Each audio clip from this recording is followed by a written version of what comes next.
సాధించగలిగినటువంటి ప్రజ్ఞ ఎవరి ఎందున్నదో శాస్త్రం ఇలా చెప్పింది. శాస్త్రమాక్కు నాకు హితకారిణి, కాబట్టి నేను పాటిస్తాను అన్నవాడెవరున్నాడో వాడు శ్రద్ధ కలిగినవాడు. అటువంటి శ్రద్ధ కలిగిన వాడెవరుంటాడో అది ఆచరణ. ఈ ఆచరణలో వైక్లభ్యాలు తీవ్ర స్థాయిలలో ఉండకూడదు. అన్నీ వింటారు కొంతమంది, ఆచరణలో ఒక్క విషయాన్ని కూడా తీసుకురారు. అన్నీ మినహాయింపులే. ఆచరణ మాకొద్దు, కష్టపడం, సులభమైన మార్గాల వైపే పెడతాం తప్ప కించిత్ క్లేశం శరీరం కానీ మనసు కానీ పొందడానికి వీల్లేదు. అంటే నడవడి ఎప్పటికి రాటు తేలుతుంది. కష్టపడితేనే ఏదైనా సాధించగలడు.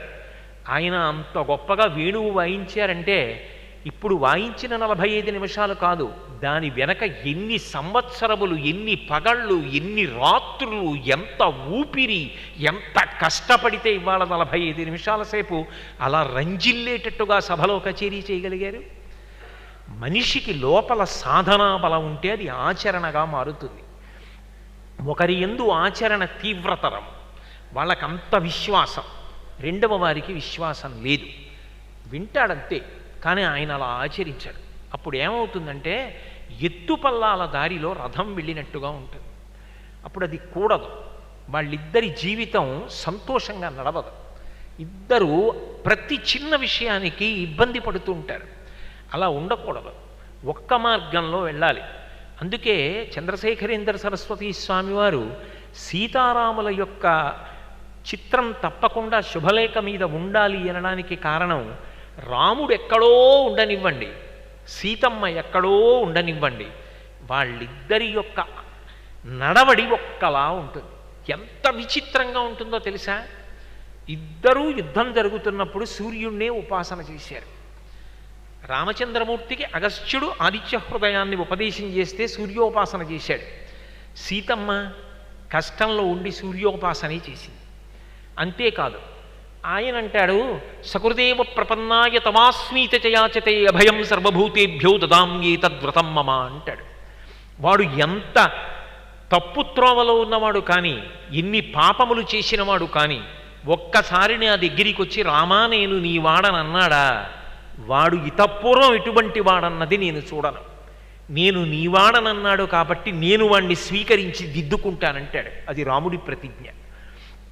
సీతమ్మ ప్రణిపాత ప్రసన్నాహి మైథిలీ జనకాత్మజ అలమేషా పరిత్రాతుం రాక్షసో మహతో భయాత్. సీతమ్మ దగ్గరికి వెళ్ళి రామరావణ యుద్ధం అయిపోయిన తర్వాత స్వామి హనుమ ఒక మాట అన్నారు, అమ్మా నాడు సుందరకాండ సమయంలో నేను శిశుపావృక్షం మీద కూర్చుని చూస్తుండగా రాక్షసులు ఎన్ని అనరాని మాటలు అన్నారో, నిన్ను ఎంత కష్టపెట్టారో చూశానమ్మా. లంబకర్ణ లలాటంచ లంబోదర పయోధరాం లంబోష్టీం లంబచుపుకాం లంబాస్యాం లంబజానుకాం. ఎంత భయంకరమైన రాక్షస స్త్రీలమ్మ వాళ్ళు. ఊను నా పిడికిటి పొట్లతో వాళ్ళ తలలు బద్దలగొట్టేస్తానన్నారు. సీతమ్మంది, ఏమయ్యా నీ ప్రభువు రాముడు చెప్పిన పని నువ్వు చెయ్యొచ్చా దాసాంజనేయుడివా? మరి వాళ్ళ ప్రభువు రావణుడు చెప్పిన పని వాళ్ళు చెయ్యొద్దు, వాళ్ళు చేస్తే తప్ప, నువ్వు చేస్తే ఒప్ప, వాళ్ళ జోలికెళ్లకు, వాళ్ళకి నా రక్ష అంది. అంత దయ కలిగిన తల్లి సీతమ్మ, అంత దయ కలిగిన తండ్రి రామచంద్రమూర్తి. అది నడవడి. ఇద్దరూ కూడబలుక్కుని మాట్లాడుకున్నది కాదు, ఎప్పుడో సీతాపహరణం జరిగింది. కానీ వాళ్ళిద్దరినీ పలకరించినప్పుడు ఒకలాగే వస్తాయి మాటలు. ఇద్దరొక్కలా మాట్లాడతారు. ఆ దయ కలిగిన స్వభావం ఉన్న వాళ్ళు అనుకోండి, ఆ దాంపత్యం చరిత్ర పుటలలో ఒక కొత్త పుటని తొడుగుతుంది.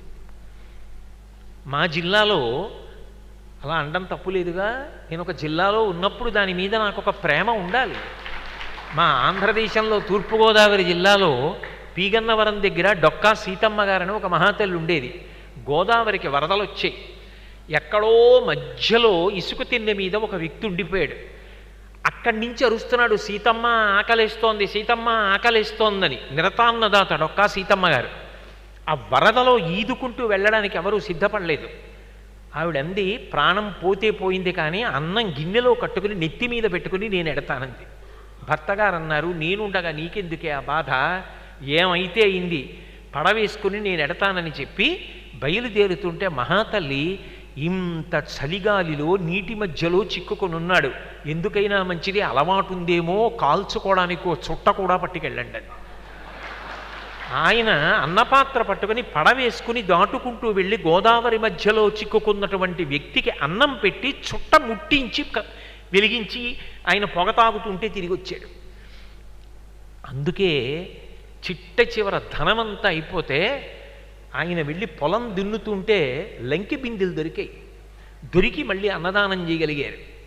ఇద్దరూ ఒక మాట మీద వెళ్ళారు కాబట్టే దంపతులు ఇద్దరు తరించారు. మహాపురుషులు సిద్ధి పొందినప్పుడు ఎలా వెడుతుందో తేజస్సు, అలా డొక్కా సీతమ్మ గారు శరీరత్యాగం చేసినప్పుడు అమలాపురం ఇందుపల్లి అటువైపు విద్వాంసులు కూర్చునుండగా ఆమెలో ఉన్నటువంటి ఆత్మ జ్యోతిస్వరూపంగా ఆకాశమండలంలో ప్రయాణించి ఊర్ధ్వలోకాలకి చేరింది. ప్రత్యక్షంగా చూశారు చాలామంది. భగవాన్ రమణుల యొక్క ఆత్మజ్యోతి వెళ్ళినట్టే వెళ్ళింది. అంటే దంపతులిద్దరూ ఏకోన్ముఖులై నడవగలిగినప్పుడు, చెయ్యి పట్టుకోగలిగినప్పుడు, ప్రస్థానం చెయ్యగలిగినప్పుడు లక్ష్యాన్ని చేరుకుంటారు. ఇందులో ఒక్కొక్కసారి భర్తకి వైక్లభ్యం రావచ్చు, ఆయన తడబడవచ్చు, ఆమె చేయి పట్టుకుని ఊంచుకోవడానికి అవకాశం ఇస్తుంది. అందుకే భర్త చెప్తాడు, సామ్రాజ్ఞీ భవా, నువ్వు సామ్రాజ్ఞివి కా నా ఇంటికి, నేను తప్పు చేస్తే ఇలా వేలు చూపించి నన్ను దిద్దు, స్వేచ్ఛనిస్తాడు. ఇలా వద్దండి, నా మాట వినండి, ఇలా చెయ్యండి అంటుంది. కార్యేషు దాసీ కరణేషు మంత్రి, ఆమె చెప్పిన మాట అంగీకరించగలిగిన ప్రజ్ఞ పురుషుడికి ఉండాలి. ఒక్కొక్కసారి ఆమె పొరపాటు చెప్తుంది, అలా వద్దు, అలా చేస్తే ఇబ్బంది వస్తుంది, నా మాట విను, ఇలా చేద్దాం, ఓ ఆయన చెప్పింది బాగుంది, అంగీకరించగలిగిన ప్రజ్ఞ ఆమె యందు ఉండాలి. ఇద్దరూ కలిసి ప్రస్థానం చెయ్యాలి. ఆ స్వభావం ఉందా? అసలు ఇద్దరి ఆచరణలో ఉందా? ఆయన ఆచరణ ఎటువంటిది, ఈమె ఆచరణ ఎటువంటిది? ఇద్దరి ఆచరణ యందు విశేష వ్యత్యాసములు ఉన్నాయి.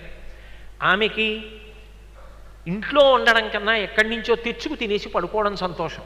ఆయనకి ఇంట్లో వండి తాను తినడానికి ముందు అతిథికి పెట్టి ఎంగిలి విస్తరెత్తి ఆయనకి కాళ్ళు కడిగి చందనం పూసి తాంబూలం ఇచ్చి వీధిలోకి వెళ్ళి సాగనంపి అతిథి యొక్క ఉచ్ఛిష్టాన్ని ఈశ్వర ప్రసాదంగా తినడం ఇష్టం.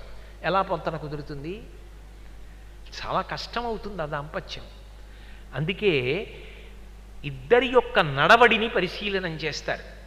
కాబట్టి స్వభావము, వయస్సు, వృత్తము, వంశము. నిన్నటి రోజున మీకు చెప్పా, సీతారాములిద్దరి యొక్క వంశాన్ని అంత గొప్పగా పరిశీలించారు వశిష్ఠాదులు. విదేహ వంశాన్ని, ఇక్ష్వాకు వంశాన్ని, ఇరు వంశములలో వచ్చిన రాజులు వాళ్ళ త్యాగనిరతిని పరిశీలించి ఇద్దరిని ఒకరిని చేశారు. అందుకే అసలు నిజంగా రామాయణం బాగా అర్థమైందనుకోండి, ఆ వ్యక్తి అడిగే ప్రశ్న ఏమిటి అంటే సీతమ్మకి రాముడు ఏమవుతాడు అని అడుగుతాడు. అందుకే ఇప్పటికీ లోకంలో ఒక మాట ఉంది, రామాయణం అంతా విని రాముడికి సీత ఏమవుతుంది అని అడిగాడు అని. నిజానికి రాముడికి సీత ఏమవుతుంది అంటే రాముడికి సీతమ్మ ఏమీ అవదు, రాముడే సీతమ్మ, సీతమ్మే రాముడు. అంటే వాడికి బాగా రామాయణం అర్థమైంది. సీతారాములు ఇద్దరు కారు, సీతారాములు ఒక్కటే. ఆ మాట నేను చెప్పట్లేదు, సీతమ్మ చెప్పింది. శక్త్యా లోభయితుం నాహం ఐశ్వర్యేణ ధనేన వా అనన్యే రాఘవేణాహం భాస్కరేణ ప్రభాయధా అంది. పాలలోంచి పాల తెలుపుదనాన్ని వేరు చేయగలవా? పువ్వులోంచి పువ్వు యొక్క సుగంధాన్ని వేరు చేయగలవా? చంద్రబింబంలోంచి చంద్రకాంతిని వేరు చేయగలవా? పిచ్చి రావణ, సీతారాములు ఇద్దరు విడివడి ఉండేవాళ్ళు కారు, నీకు అలా కనిపిస్తోంది. ఎందుకనంటే చచ్చే కాలం దగ్గరికి వచ్చి. సీతారాములు రెండు కాదురా, శక్త్యా నాపహర్తుం, నన్ను అపహరించడం అంత తేలికరా. సీతారాములు రెండు కాదురా, పాలు పాల తెలుపులా ఒక్కటే అని. అయినప్పుడు రామాయణం అంతా విని రాముడికి సీతమ్మ ఏమవుతుంది అంటే చెప్పిన వాడికి రెండుగా కనపడుతోందేమో, తప్పురా, రెండూ ఒక్కటే అని చెప్పినట్టు. అది ఆ నడవడి అత్యంత ప్రధానం. ఆ ప్రస్థానంలో ఏమవ్వాలంటే, నేను నా భార్య చెయ్యి పట్టుకుని నడుస్తున్నాం అనుకోండి, ఇద్దరం ఆ తలుపు దగ్గరికి ఓసారే పెడతాం, ఇద్దరం వాహనం దగ్గరికి ఓసారే పెడతాం, ఇద్దరం రెండు వైపుల నుంచి వాహనం ఓసారే ఎక్కుతాం, ఇద్దరం తలుపులు ఓసారే వేస్తాం. ఏదో కించిత్ తేడా ఉన్నా దాంతో ఎవరైనా మాట్లాడుతుంటే ఒక్క క్షణం ఆగచ్చు. ఇద్దరం ఒకసారే మాకు ఇచ్చిన విడిదికి చేరుకుంటాం.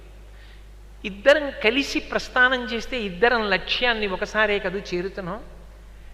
బయట నడక కాదు, లోని నడత ప్రధానం. దానికి ముందు కలవవలసినవి కొన్ని ఉంటాయి. దీన్ని రామకృష్ణ పరమహంస చాలా అద్భుతమైన మాటలలో చెప్తారు. ఒక భార్యాభర్త ఒకనాడు కూర్చుని మాట్లాడుకుని అనుకున్నారు, ఇంతకాలం అనేక భోగాలు అనుభవించాం, ఇంకా ఎంతకాలం భోగం అనుభవిస్తాం, అన్నీ పిల్లలకి ఇచ్చేసి సంతోషంగా ఇద్దరం కలిసి తీర్థయాత్రలు చేస్తూ భగవన్నామ సంకీర్తనం చేస్తూ దొరికింది తింటూ నదిలో కొట్టుకుపోతున్న రెండు ఎండు పుల్లలలో ఏ పుల్ల ముందు ఎటువైపు వెళ్ళిపోతుందో, ఎవరో ఒకరు ముందు పడిపోవాలిగా, రెండవ వాళ్ళు ఈశ్వరుణ్ణి తర్వాత చేరుతారు. ఇక మన ఇద్దరం కూడా ఈశ్వరాభిముఖ్యాన్ని పొందుదామని చెప్పి చెయ్యి పట్టుకుని వెళ్ళిపోతున్నారు. ఆవిడంది, లోకంలో ధర్మం అన్న మాట ఒకటి ఉంది కదూ, భర్తగారు ముందు నడవాలి, భార్య వెనక నడవాలి, అందుకని ఒక్క 2 అడుగులు ముందు మీరు నడవండి అంది. ఆయన నడుస్తున్నాడు, వెనక ఆమె నడుస్తోంది. ఆయన నడిచి వెడుతుండగా ఆయనకు ఓ బంగారు గొలుసు ఒకటి అక్కడ కనపడింది. ఆయన ఏం చేశాడంటే టక్కున కాలుతో తొక్కిపట్టి, అమ్మ బాబోయ్ బంగారం గొలుసు, ఇప్పుడు ఇది మా ఆవిడ కానీ చూసిందంటే, ఏమండోయ్ బంగారం గొలుసుని చేత్తో పైకి తీస్తుంది, గొలుసు తీసిన తరువాత మళ్ళీ బంగారం గుర్తొస్తుంది, బంగారం తర్వాత సంసారం గుర్తొస్తుంది, ఇది మళ్ళీ వెనక్కి వెళ్ళడానికి కారణం అవుతుందేమోనని కాలుతో తొక్కి నించున్నాడు. ఆవిడంది, ఆగిపోయారేం, ముందుకెళ్ళండి అంది. ఆయన అన్నాడు, లేదులే వస్తున్నాను, ఒక్క అడుగు నడు అన్నాడు. ఎందుకంటే ఆవిడ ముందుకు వెళ్ళిపోతే కాలు తీసేసి వెళ్ళిపోదాం, ఇక చూడదని. ఆవిడంది, ఇంకా మీకు బంగారం గొలుసు కనపడుతోందా? కలిసి నడిచినా, ఆయన ముందు నడిచినా, ఆమె 2 అడుగులు వెనక నడిచినా ఎవరు పండుతున్నారు? ఆ పండడం చేత కానప్పుడు ఇంకా ఆవిడ మీద అనుమానం. నిజానికి ఆవిడే పండుతున్న ఆయన కాదు. ప్రస్థానం ఇద్దరూ సమానంగా చెయ్యగలగాలి, లోపల సమానంగా పండాలి. అందుకు పరిణయం. ఇద్దరుగా ప్రారంభమై ఒక్కటిగా పండిపోవాలి. ఇక ఇద్దరు కాదు, ఒక్కటి. అలా ఉండగలగాలి, ఐక్యమైపోవాలి ఒకరిలో ఒకరు. ఆ స్థితిని పొందడానికి అదిగో ఆ నడవడి ఉన్నదా, అది ప్రధానంగా చూస్తారు. ఆ లక్ష్య శుద్ధి ఇద్దరి ఎందున్నదా, ఆ స్థాయి ఒకలాగే ఉన్నదా, పరిణతి. కొద్ది తేడా ఉంటే పర్వాలేదు, అగాధం అనుకోండి, ఒకరు ఎక్కడో ఉండి ఒకరు ఎక్కడో ఉంటే ఆ బండి లాగడం చాలా కష్టం. అందుకే వయస్సు, వృత్తము, అభిజనము, నడవడి, దానితో పాటుగా చిట్ట చివరిది లక్షణము అంటారు. లక్షణము అంటే బాహ్యంలో అందం. అందము అన్నదానికి కూడా ఒక ప్రాధాన్యత ఉంటుంది కదూ. కాకి ముక్కుకు దొండపండు అని అనకూడదు చూసిన వాళ్ళు. అసలు వివాహం విషయంలో ఒక గొప్పతనం ఉంది. ఎక్కడైనా భార్యాభర్తలు కనపడ్డారనుకోండి, ఒకవేళ నిజంగా మన కంటికి కాకి ముక్కుకి దొండపండులాగే కనపడినా అలా అనకూడదు. మీరిద్దరూ ఒకరికొకరు తగినవారమ్మా అనాలి. వాళ్ళకి వాళ్ళు ఒకరికొకరు తగినవారు అని తెలుసుకుని పరిణయం చేసుకున్నారు. మనం ఎందుకు మధ్యలో అక్కర్లేని మాట మాట్లాడడం? ఒకటైన దాన్ని 2 చేస్తున్నటువంటి పాపం రావట్లా? ఆ మాట అనడానికి వీల్లేదు. మనకి పాఠం చెప్పడానికే రుక్మిణీ కళ్యాణ ఘట్టంలో అగ్నిజ్యోతనుడు కృష్ణ భగవానుణ్ణి రమ్మని ఆహ్వానించినప్పుడు ఆయన రుక్మిణీదేవి ఉన్నటువంటి కుండిన నగరానికి వస్తుంటే, తగునీచక్రి విదర్భరాజసుతకున్ తథ్యంబు వైదర్భయున్ తగునీచక్రికి ఇంత మంచిదగునే దాంపత్యమీ ఇద్దరిం తగులం కట్టిన బ్రహ్మ నేర్పరి కదా దర్పాహ తారాతి మగడౌగావుట చక్రీ సుదతికిన్ మా పుణ్య మూలంబునన్ అంటారు పోతన గారు. ఆమెకు ఆయన తగినవాడు, ఆయనకు ఆమె తగినది. అంతేకాదు, నిజానికి దంపతుల దగ్గరికి వెడితే ఏమనాలంటే, అబ్బా ఆయన తపస్సుకి ఫలితం ఆమెయే, ఆమె తపస్సుకి ఫలితం ఆయనే. అందుకే శంకరుడు శివానంద లహరి చేస్తూ, కళాభ్యాం చూడాలంకృత శిశికళాభ్యాం నిజతపఫలాభ్యాం భక్తేషు ప్రకటితఫలాభ్యాం భవతు మే శివాభ్యాం అస్తోక త్రిభువన శివాభ్యాం హృది పునర్భవాభ్యాం ఆనంద స్ఫురదనుభవాభ్యాం నతిరేయం అంటారు. వాళ్ళు నిజతపఫలాభ్యాం, పార్వతీదేవి గొప్ప, పరమశివుడు గొప్ప, ఆ మాట ఉండదు. ఆయన గొప్పతనానికి అంతటికీ ఆమెయే కారణం, ఆమె గొప్పతనానికి అంతటికీ ఆయనే కారణం. వాళ్ళిద్దరూ ఒకరి తపస్సుకి ఒకరు ఫలమైన వారు. ఆయన తపస్సుకంతటికీ ఆమెయే ఫలం, ఆమె తపస్సుకంతటికీ ఆయనే ఫలం. అలా దంపతులు ఉండగలగాలి. ఎంత కాదన్నా ఆ బాహ్యమైనటువంటి అందంలో కూడా ఒకరికొకరు తగిన వారై ఉండాలి. పుంసాం మోహన రూపాయ పుణ్యశ్లోకాయ మంగళం మా స్వామి. ఆయనని చూస్తే ఎంత అందగాడు. ఒక అందమైన పురుషుణ్ణి చూసి స్త్రీ మోహించవచ్చుగాక, ఆయనని చూసి పురుషులు మోహించారు. అంత అందగాడు. మా అమ్మ సౌందర్యం కొడుకు చెప్పవలసి వస్తే బాహ్యమైన సౌందర్యం చెప్పకూడదు, అమ్మతనమే గొప్ప సౌందర్యం. సీతమ్మ సౌందర్యం మా అమ్మ అవడమే ఆమె సౌందర్యం. నేను ఆమె బిడ్డని, అందుకని ఆమె బాహ్య సౌందర్యంతో నాకు సంబంధం లేదు. రాముడు చూస్తాడు ఆ బాహ్య సౌందర్యాన్ని. కాబట్టి బాహ్యంలో కూడా అందం ఒకరికొకరు తగిన వారై ఉండాలి. అంతేకాని మరీ చూడడానికి వికృతంగా ఉండడానికి వీల్లేదు. ఈ 5టిని చూసి నిర్ణయం చేస్తారు. అంటే మీరు ఒక విషయాన్ని బాగా పట్టుకోవలసి ఉంటుంది. బాహ్యమైనటువంటి అందము కన్నా వివాహమునందు అత్యంత ప్రధానమేది అంటే లోపల పరిణతి అంత ప్రధానం. కేవలము స్త్రీగా ఉండడం భార్య అవడానికి యోగ్యత కాదు, కేవలము పురుషుడవడం భర్త కావడానికి యోగ్యత కాదు. అసలు వివాహం అంటే ఏమిటో ఆయనకు ఒక అవగాహన ఉండాలి. తాను వివాహ బంధాన్ని పొంది గృహస్థాశ్రమంలోకి వెళ్ళి ఎందుకు ప్రస్థానం చేస్తున్నాడో ఆయనకి తెలిసి ఉండాలి. అది తెలిసి ఉన్ననాడు ఆ వివాహము యొక్క వైశిష్ట్యం ఏమిటో ఆయన పొందగలుగుతాడు. అందుకే ఆ ప్రస్థానం అంత గొప్పదైంది. మీరు రామాయణ కావ్యాన్ని పరిశీలన చేస్తే కొన్ని అద్భుతాలు కనపడతాయి. అసలు పెళ్లి చేసుకోవడం కన్నా ముందు పెళ్లి యొక్క గొప్పతనం ఏమిటో ముందు తెలుసుకుంటారు. అందుకే నాకైతే ఒక విషయం అనిపిస్తూ ఉంటుంది. అసలు నిజానికి రాముడికి స్నాతకం చేసిన వాడెవరు అంటే విశ్వామిత్రుడు చేశాడు. స్నాతకం అంటే ఏమిటి? పట్టభద్రుడు అవడం, యోగ్యతా సిద్ధి. పెళ్లి చేసుకోవడానికి యోగ్యత, విద్య పరిపూర్ణమైంది. ఎప్పుడైంది? మీరు బాలకాండ చూడండి. విశ్వామిత్రుడి వెంట రాముడు నడుస్తాడు. నడుస్తున్నప్పుడు ప్రతిరోజు విశ్వామిత్రుడు ఏదో ఒక ఆశ్రమం దగ్గరికో నది దగ్గరికో ఎక్కడికో తీసుకెడతాడు. రాముడు కుతూహలంగా ప్రశ్నిస్తాడు, హే బ్రహ్మన్, ఈ నది పేరేమిటి, ఇది ఎందుకు వచ్చిందంటాడు. ముందు చాలా స్వల్పంగా చెప్తాడు, దీని పేరు గంగ. ఇది ఈ హిమవంతుని యొక్క పెద్ద కుమార్తె. పరమశివుడు భరించి వహించాడు, అందుకే పాపములను పోగొట్టగలిగిన శక్తిని పొందిందంటాడు. రాముడు వినడు. మరింత వివరంగా నాకు చెప్పండి గురువుగారు అంటాడు. అప్పుడు గంగావతరణం అంతా చెప్తాడు, అహల్యావృత్తాంతం చెప్తాడు, సిద్ధాశ్రమం చెప్తాడు. ఈ చెప్పేటప్పుడు విశ్వామిత్రుడి గొప్పతనం ఏమిటంటే రాముణ్ణి పెళ్లి కొడుకుగా పెళ్లిపీటల మీద కూర్చోవడానికి కావలసిన పరిణతి సంతరించుకునేటట్టుగా చెక్కాడు. అనేక విషయాలు చెప్పకుండా చెప్పాడు. రాముడు సుగుణాభిరాముడయ్యాడు. అందుకే సీతారాముల దాంపత్యం వన్నెకెక్కింది. మీరు రామాయణం పరిశీలిస్తే అనేక దాంపత్యాలు కనపడతాయి. తార వాలి ఒక దాంపత్యం, వాలి రుమ ఒక దాంపత్యం,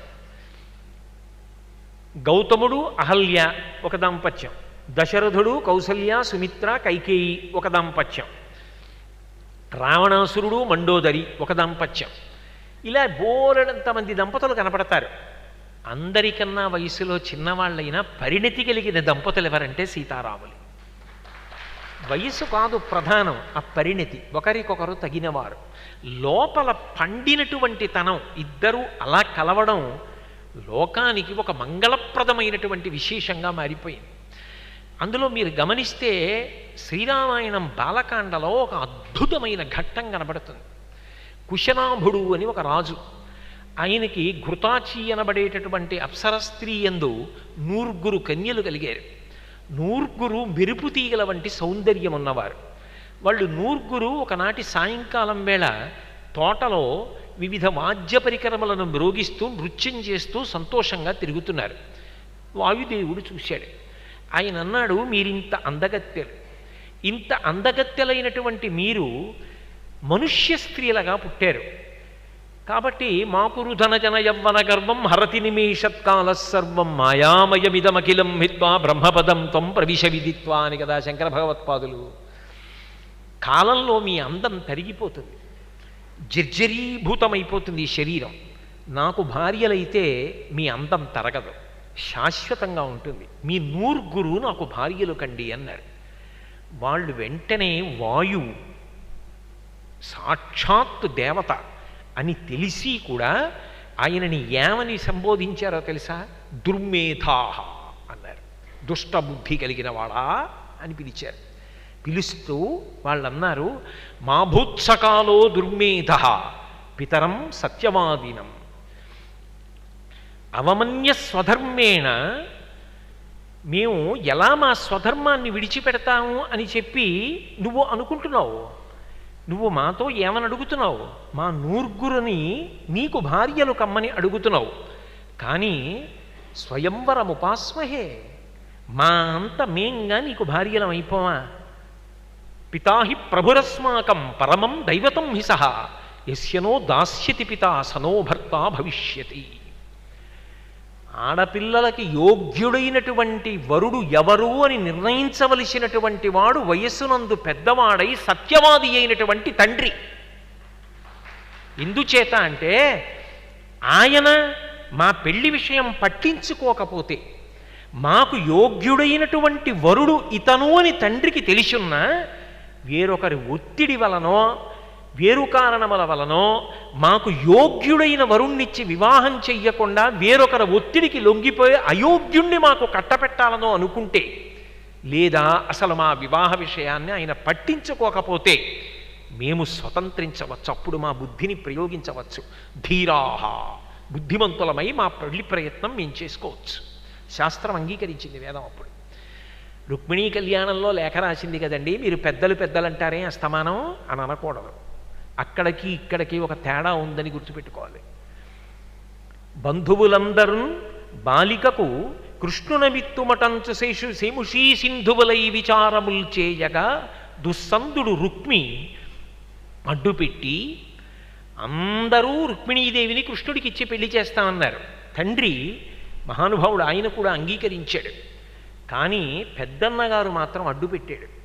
పెద్దన్నగారి మాట కాదనలేక కృష్ణుడికి ఇవ్వవలసిన పిల్లని ఇవ్వకుండా రుక్మిణీదేవి తండ్రి శిశుపాలుడికిచ్చి వివాహం చేయడానికి సిద్ధపడ్డాడు. తండ్రి మంచి నిర్ణయం చెయ్యవలసిన వాడు చెయ్యడానికి సిద్ధపడి ఉండి కూడా పెద్దన్నగారి యొక్క పట్టుదల మీద ఆయన పెద్ద కొడుకు యొక్క సంతోషం కోసం తనని అయోగ్యుడికిచ్చి వివాహం చెయ్యడానికి సిద్ధపడుతున్నాడు కనుక ధీరవతి అయినటువంటి రుక్మిణీదేవి లేఖ పంపింది.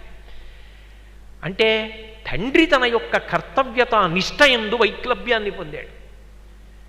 లేదా అసలు తండ్రి పెళ్లి ప్రయత్నమే చెయ్యకుండా వ్యసనపరుడయ్యి ఎక్కడో తిరుగుతున్నాడు అనుకోండి, అప్పుడు ఆమె స్వతంత్రించింది, దోషం కాదు.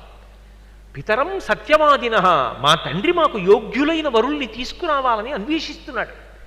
నువ్వెవరివి మమ్మల్ని అడుగుతున్నావు పెళ్లి చేసుకోమని వాయుదేవా? నువ్వు మమ్మల్ని అడగడం ఏమిటి? దుర్మేధాహ, మా భూత్సకాలో దుర్మేధాహ. ఈ దేశమునందు ఒక పిల్ల కనపడితే ఆ పిల్లని పెళ్లి చేసుకుంటానని ఏ పిల్లవాడు వెళ్ళి పిల్లనడిగేటటువంటి దుర్మార్గపు రోజు రాకుండుగాక. ఆమె తండ్రిని అడగవలసినటువంటి మంచి రోజులు వచ్చుగాక. ఆ పిల్ల పితరం సత్యవాదిన, సత్యవాది మాకు మంచి వరుండి తేవాలని తాపత్రయపడుతున్నటువంటి తండ్రికి మాకు ఎవరు భర్తగా వస్తే సంతోషపడతామో తెలీదా? కాబట్టి పితాహి ప్రభురస్మాకం దైవతం పరమం మిసహ యస్యనో దాస్యతి పితా సనో భర్త భవిష్యతి. మా తండ్రి గారు మాకు ఎవరు భర్త అని నిర్దేశిస్తారో ఆయన చేత మెడలో తాళి కట్టించుకుంటాం తప్ప మాంత మేముగా వరుణ్ణి ఎంచుకుని నువ్వు మాకు భర్తవి అని నువ్వు అడిగినా మేము అంగీకరించాం. మా తండ్రిని అడుగు, మా తండ్రి గారు అంగీకరిస్తే సంతోషంగా మేము నూర్గురని నీకు భార్యలం అవుతాం. దుర్మేధాహ, పద్ధతి తప్పి అడగవచ్చా ఇలా ఆడపిల్లని? ఈ జాతి ఎంత సంస్కారవంతమైన జాతో, రామాయణానికి ఎంత వారసత్వాన్ని పొందిన జాతో మీరు అర్థం చేసుకోండి. ఒక ఆడపిల్ల రామాయణంలో అలా చెప్తే శివధనుర్భంగం చేసిన రాముడి దగ్గరికి వెళ్ళి స్వర్ణకలశంతో నీళ్లు పోసి కన్యాదానం చేస్తానని జనక మహారాజు గారంటే ఆయన అంగీకరించలా. మహానుభావుడు నా తండ్రి ఆ దశరథ మహారాజు గారు ఉన్నాడు, ఆయనకి కబురు చేయండి, ఆయన అంగీకరిస్తే స్వీకరిస్తా సీతమ్మని భార్యగా అన్నాడు. పెద్దల ప్రమేయానికి అంత పెద్దపీట వేశారు. ఎందుకని అంటే వివాహం అన్నది కేవలము స్త్రీ పురుషులకు సంబంధించినది కాదు, అది పండడానికి తగిన వ్యవస్థ. అంత పెద్ద విషయాన్ని నిర్ణయం చేసుకోవడానికి ఎంతో అనుభవం ఉండాలి. ఆ అనుభవం ఉన్న పెద్దలు నిర్ణయం చెయ్యాలి, లేకపోతే అది ప్రమాదానికి దారితీస్తుంది. అందుకే వాళ్ళు ప్రతిపాదన చేశారు అంటే పెళ్ళికి ముందు అంత సంస్కారమును పొంది ఉన్నారు. అటువంటి సంస్కారవంతులైనా కూడా వాయుదేవుడికి కోపం వచ్చి వాళ్ళు తమకి భార్యలు అవ్వడానికి అంగీకరించలేదని ఆయన వంకరటింకరగా వారి శరీర భాగములలో తిరిగిన కారణం చేత వాళ్ళ శరీరము వంకరలు తిరిగి కింద పడిపోయి దేకుతూ వచ్చారు అంతఃపురంలోకి. తండ్రి అడిగాడు, ఏమమ్మా అలా వంకరలు తిరిగిపోయిన శరీరాలతో నేలపడిపోయారన్నాడు.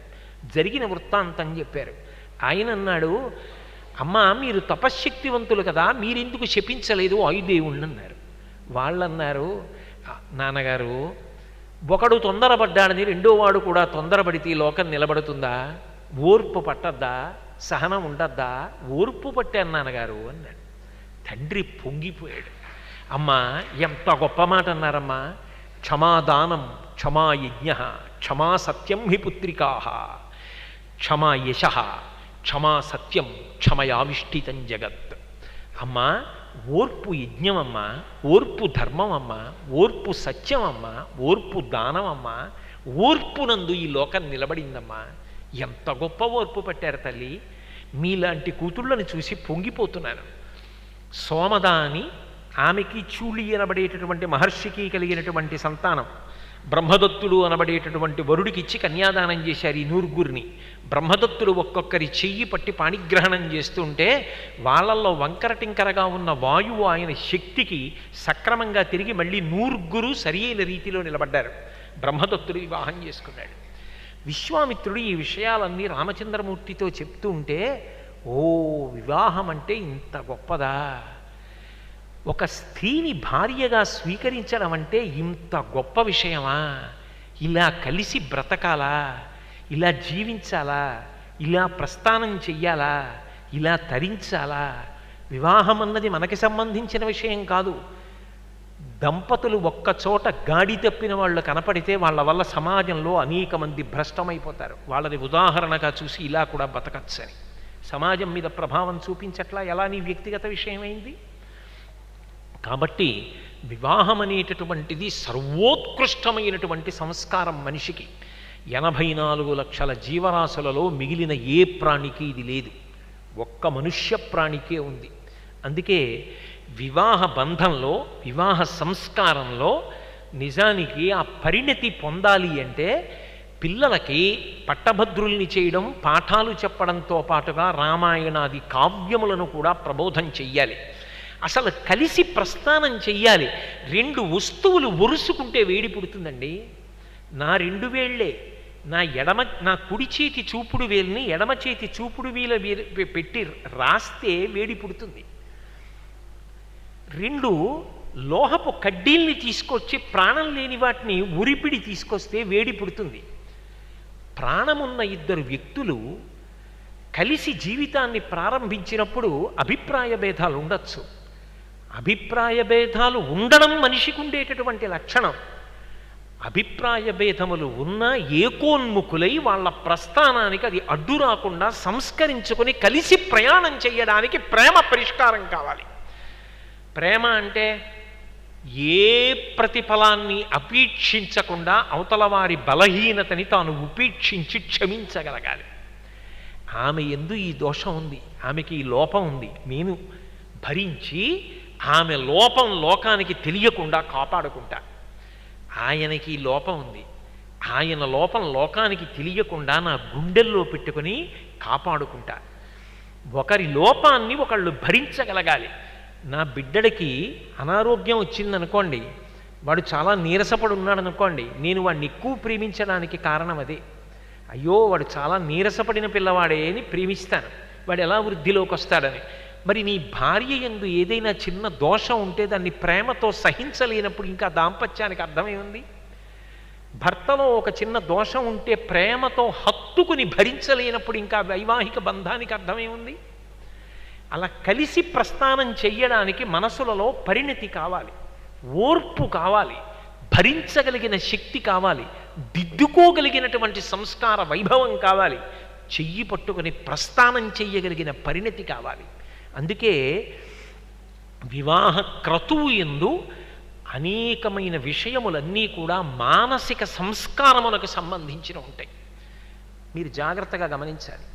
మిగిలినటువంటి ఏ క్రతువులోనైనా ఏ కర్మలోనైనా మీరు చేసేటప్పుడు ఒక ఫలితాన్ని అపేక్షించి ఈశ్వరుడికి మీరు ఏదో సమర్పణం చేస్తారు. నేను గణపతి హోమం చేస్తున్నాను అనుకోండి, గణపతి మూలమంత్రాన్ని చెప్తూ స్వాహాకారంతో హవిస్సులు ఇస్తాను ఆయన్ని పుచ్చుకోమని.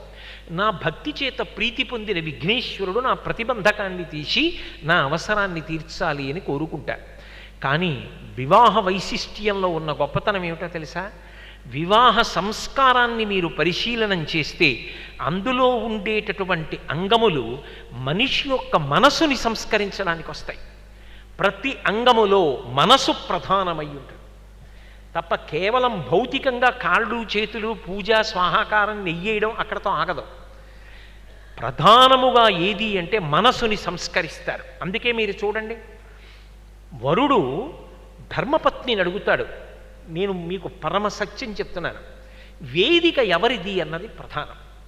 వేదిక ఎవరిది అన్నదాన్ని బట్టి అవతల వారు గౌరవాన్ని ప్రకటించవలసి ఉంటుంది. ఇక్కడ ఒక సంగీత విద్వాంసులు కూర్చుని పాట పాడుతున్నారు అనుకోండి, నేను నోరు మూసుకుని అక్కడ కూర్చుని చక్కగా తల పంకిస్తూ సంతోషంగా వినాలి. నేను ఇక్కడ మాట్లాడుతున్నట్టుగా అక్కడ కూర్చుని కూడా అదే పనిగా 10 మందితో మాట్లాడుతున్నాను అనుకోండి, ఇక్కడ పాడే వాళ్ళకి విసుగొస్తుంది. వాడికి మాట్లాడడం అలవాటు అయ్యి ఉండొచ్చు, మాట్లాడడం కోసమే వాడు వచ్చి ఉండొచ్చు, కానీ ఎక్కడ మాట్లాడాలో తెలిసి ఉండాలిగా. ఎదురుగుండా కూర్చుని మాట్లాడడం, పాట వినేవాడు వినాలి, ఇక్కడికి వచ్చినప్పుడు మాట్లాడాలి. ఇక్కడ కూర్చుని నేను దక్షిణామూర్తిలా ఇలా అని అక్కడ కూర్చుని మాట్లాడితే వీడికి సందర్భశుద్ధి లేదంటారు. ఇక్కడ కూర్చుంటే మాట్లాడాలి, అక్కడ కూర్చుంటే వినాలి. ఇందాక పాట పాడిన వాళ్ళు ఇక్కడ కూర్చుని పాడారు, అక్కడ కూర్చుని వింటున్నారు. వేదిక ఎవరిదో వాడు వేదికని ఉపయోగించుకుంటాడు కదా. వేదిక ఎవరిది పెళ్లిలో? ఆడపెళ్లి వారిది. నిజానికి వేదిక ఎవరిది అంటే కన్యాదాతది, మగపెళ్లి వారిది కాదు. మీరు వివాహ మంత్రాలకి జాగ్రత్తగా వ్యాఖ్యానాలు పరిశీలిస్తే పెళ్లి కొడుకు తండ్రి కూడా వివాహ వేదిక మీదకి వెళ్ళాలంటే కన్యాదాత గారి అనుమతి తీసుకుని పైకి వెళ్ళాలి. అందుకే తెర పట్టుకోవడానికి కూడా ఎంతమంది 2 వైపులా పట్టుకోవాలో నిర్ణయం చేశారు వ్యాఖ్యానాల్లో. కన్యాదాత వేదిక మీద ఉంటాడు. అసలు వరుడి తండ్రికి అంత పెద్ద ప్రమేయం లేదు. వివాహక్రతువు జరుగుతుండగా స్నాతకం అయిపోయిన తర్వాత పెద్దల విద్వాంసులు ఇక్కడ ఉన్నారు. కన్యాదాతది ప్రధానమైన భాగం అయినప్పుడు ఒక విషయాన్ని గమనించండి, పిల్లనిస్తున్నవాడెవరు? కన్యాదాత. ఆయన పిల్లనివ్వలేదనుకోండి, పిల్ల పాడైపోతుంది వేరు విషయం, పిల్లవాడు కూడా పాడైపోతాడు. ఎందుకని? గృహస్థాశ్రమం లేనప్పుడు, ధర్మపత్ని లేనప్పుడు పితృరుణం తీర్చుకుంటావా, ఋషిరుణం తీర్చుకుంటావా, లేకపోతే దేవరుణం తీర్చుకుంటావా, మహాభారతంలో వ్యాస భగవానుడు ప్రతిపాదించిన సమాజ రుణాన్ని తీర్చుకుంటావా? ఎలా తీర్చుకుంటావు? తీర్చుకోలేవు. ఆమె ధర్మపత్నిగా రావాలి అంటే ఆయన ఇవ్వాలి, తన కడుపున పుట్టిన పిల్లని ఇవ్వాలి. అంటే ఎందుకు ఇస్తారు? నేను కొంతకాలం వాడుకున్న మోటార్ సైకిల్ మీకు ఇస్తున్నాను అనుకోండి, దీన్ని నేను చాలా కాలం వాడాను సుమండి, ఇదంటే నాకు ఒక ప్రత్యేకమైన అభిమానం. నేను ఎప్పుడైనా చూసినప్పుడు అది శుభ్రంగా ఉండాలి. దుమ్ము ధూళి కొట్టుకుపోయేది కనపడితే నాకు చాలా ప్రాణం గిజగిజలాడుతుందంటాను. ఒక వాహనం మీద నాకు అంత అపేక్ష ఉంటే తన కడుపున పుట్టిన పిల్ల, కష్టపడి పెంచి పెద్ద చేసిన పిల్ల, ఆ పిల్లని ముక్కు ముఖం తెలియని పిల్లవాడికి ఇచ్చేసి ఖండాంతరములు పంపించేయాలంటే ఆ తండ్రికి కొన్ని నియమాలు ఉండవు. ఆయన ప్రధానమైన నియమములు 3 అడుగుతాడు వివాహంలో. ఆయన మొట్టమొదట వేసే ప్రశ్న ఏమిటంటే, ఈమెని నువ్వు ఎందుకు అసలు పత్నిగా స్వీకరిస్తున్నావు? ఎందుకు కావాలి నీకు ఈ పిల్ల? మీరు నా దగ్గరికి వచ్చి, అయ్యా మీ దగ్గర రామాయణానికి వ్యాఖ్యానాలు ఉంటే ఇద్దరు అన్నారనుకోండి, దేనికి అన్నారనుకోండి, మా ఇంట్లో పైగూళ్ళలో ఏదో అందట్లేదండి, ఇవి ఎత్తుగా ఉంటాయి కాబట్టి పెట్టుకుని దాని మీద ఎక్కి వస్తువు తీసుకుంటాను అన్నాడు అనుకోండి, ఇస్తానా? చీ ధూర్తుడా, దేని మీద ఎక్కాలో చేత కాదురా నీకు, పావతలకంటారు. అయ్యా వ్యాఖ్యానాలు అన్నీ వద్దండి, బాలకాండది ఇవ్వండి చాలు రోజుకొక్క పుట చదువుతా, మీరు ఎప్పుడు అడిగితే అప్పుడు పట్టుకొచ్చి ఇచ్చేస్తా అన్నాడు అనుకోండి, సంతోషంగా ఇస్తా. అసలు ఎందుకు వివాహం చేసుకుంటున్నావో తెలియాలా? దేనికి పెళ్ళి అంటే 25 ఏళ్ళు వచ్చాయనే కాదుగా, దానికి ఏదో ప్రయోజనం ఉంటుంది. ఎందుకు అడుగుతున్నావు నా కన్యని అంటే చెప్పగలగాలి వివాహంలో. అందుకే మొట్టమొదట ఆ ప్రశ్న వచ్చి, ఎందుకు తీసుకుంటున్నావు ఈ పిల్లని అంటే, ధర్మ ప్రజా సంపత్త్యర్థగం స్త్రియముద్వహి, నేను ధార్మికమైన సంతానమును పొందుట కొరకు ఈమెను స్వీకరిస్తున్నాను. ఈమె నాకు ధర్మపత్ని. ఇది వివాహమునకు ప్రాణప్రద సిద్ధాంతం. ఈమె నాకు ధర్మపత్ని. నేను పితృరుణం తీర్చుకోవాలి. నా కామము ధర్మము చేత ముడిపడాలి. ధర్మము చేత ముడిపడాలి అంటే ఈమెను నేను పత్నిగా స్వీకరిస్తాను. స్వీకరించి ఈమె యజ్ఞయాగాది క్రతువులలో కూడా నా పక్కన కూర్చుంటుంది. ఈమె కూర్చుంటే తప్ప నేను భుజం మీద ఉత్తరీయం వేసుకోలేను. అలా కూర్చుంటే తప్ప భార్యాసహితుడను అయితే తప్ప నేను యజ్ఞయాగాదులను చెయ్యకూడదు. చేయకపోతే దేవతారుణం తీరదు. సంతానాన్ని కనివారిని ప్రయోజకుల్ని చెయ్యాలి. ఆమె వాళ్ళని సంస్కారవంతుల్ని చేసి పెంచి పెద్ద చేస్తూ ఉంటే నేను స్వాధ్యాయం చేసి ఋషి రుణం తీర్చుకోవాలి. ఇవి చెయ్యాలి అంటే నాకు ధర్మపత్ని కావాలి. అందుకని మీ కడుపున పుట్టిన పిల్లని నాకు ధర్మపత్నిగా ఇచ్చి నేను తరించడానికి నాకు అవకాశం కల్పించండి అని అడుగుతున్నాను. నాకు ధార్మికమైన సంతానం కావాలి. అంటే ఆయన పురుషుడు ఎక్కడో ఒక స్త్రీ యందు సంతానమును కనడము శాస్త్రమునందు ప్రధానము కాదు, అది ఉద్ధరణ హేతువు కాదు. వాళ్ళిద్దరి మధ్య సంబంధము మంత్రముల చేత పవిత్రము కావాలి. ఇద్దరి మధ్య వివాహము చేత సంస్కారవంతమైన అనుబంధం ఉండాలి. అలా ఉన్నప్పుడే దంపతులని పిలుస్తారు. అప్పుడే ఆ కలిగిన సంతానము ధార్మికమైన సంతానం అవుతుంది. ఆ ధార్మికమైన సంతానము చేత పితృరుణము నుండి విడుదల పొంది బ్రహ్మలోక ప్రాప్తికి అర్హత పొందుతాను. కాబట్టి కొన్నాళ్ళు అలా నేను ఆమెతో ఉండగా ఉండగా ఉండగా ఉండగా ఈ కామములన్నీ కామములా, ఈ సుఖములన్నీ సుఖములా, ఈశ్వర కామము గొప్పది. ఈశ్వరుణ్ణి పొందాలని మాకిద్దరికీ అభిప్రాయం కలుగుతుంది. చెయ్యి పట్టుకుని ఈశ్వరాభిముఖం అవుతాం. అందుకు ఆమెని స్వీకరిస్తాను, మీరు అంగీకరించి ఇస్తారా అని అడుగుతాడు. అడిగితే వేరు అంగముల యందు ప్రస్తావన చేసిన కన్యాదాత మళ్ళీ ఆ పిల్లనిచ్చే ముందు మళ్ళీ ఇంకొక షరతు పెడతాడు. ఎవరిది పై చెయ్యి? ఆడపిల్ల తండ్రిదే పై చెయ్యి పెళ్లిలో. ఆయన ఒక మాట అంటాడు, ధర్మేచ అర్థేచ కామేచ త్వయైష నాతిచరితవ్య. ధర్మమునందు అర్థమునందు కామమునందు ఈమెను అతిక్రమించనని అందరి ముందు ప్రమాణము చేస్తావా? నాతిచరామి, నేను ఈమెను అతిక్రమించను అని ప్రమాణం చేస్తే పిల్లనిస్తున్నాడు. ఎందుకు అంటే మనస్సుని సంస్కరిస్తారు. ఎందుకని? ధర్మీచ, అసలు ఆమెని నువ్వు ఎందుకు స్వీకరించావో నీకెప్పుడు జ్ఞాపకం ఉండాలి. ఇద్దరూ కలిసి సంపాదించేసి కూడపెట్టేసి తీసుకెళ్ళి ధనమొక్కదాన్ని పెంచుకొని నిరంతర భోగాలు అనుభవిస్తూ అర్థం లేని జీవితాన్ని గడిపి జీవితాలు పాడు చేసుకోవడానికి కాదు. ఇద్దరూ కలిసి ప్రస్థానం చేసేది ఎందుకు అంటే జీవితాన్ని పండించుకోవడానికి చెయ్యండి సుమా.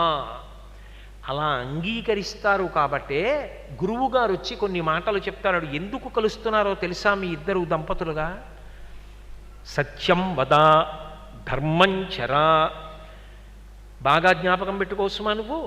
సత్యాన్న ప్రమదితవ్యం, ధర్మాన్న ప్రమదితవ్యం, కుశలాన్న ప్రమదితవ్యం, భౌత్యేన ప్రమదితవ్యం, శ్రద్ధయా దేయం అశ్రద్ధయా అదేయం, శ్రియా దేయం హ్రియా దేయం, భియా దేయం సంవిదా దేయం, మాతృదేవో భవ పితృదేవో భవ ఆచార్య దేవో భవ అతిథి దేవో భవ.